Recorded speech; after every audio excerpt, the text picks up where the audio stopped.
pretty organic. It wasn't planned. It wasn't thought about. Even like when I was pregnant with the twins, we had no intention on that. But once my grandparents retired, they had their own cabin at a ranch, and that's where they would stay for the summer. They love it's off grid, but during the winters, they would stay with my uncle or their son for long amounts of time. So then they could come to us and spend weeks. And when the babies were there, the couple of weeks turned into a month or a month and a half, and then they would go back. And a couple more months later, they'd come back for another month and a month and a half. I said, well, maybe you could take turns staying longer with us and, sharing some of that time that you're doing it at Uncle Jeff's. And their first reaction was, well, we would have never wanted someone living with us at such a young family. We wouldn't have wanted people in our space.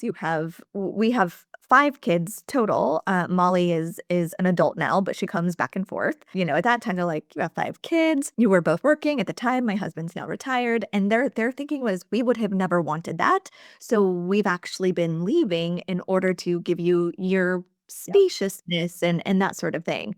So then we started to saying, what would it look like? What if you came for 3 months at a time? And now we're at about 6 months out of the year that they are with us. Probably it's usually about a 4 to 5 month stint, and then a couple months in between so we can travel and that sort of thing. So it was very organic. It wasn't pre-planned. It was more like we're enjoying our time together when you're here for 3 weeks. We miss you when we're gone. And it did not feel like any sort of taking away our freedom or ability to just move the way that we normally would with our family.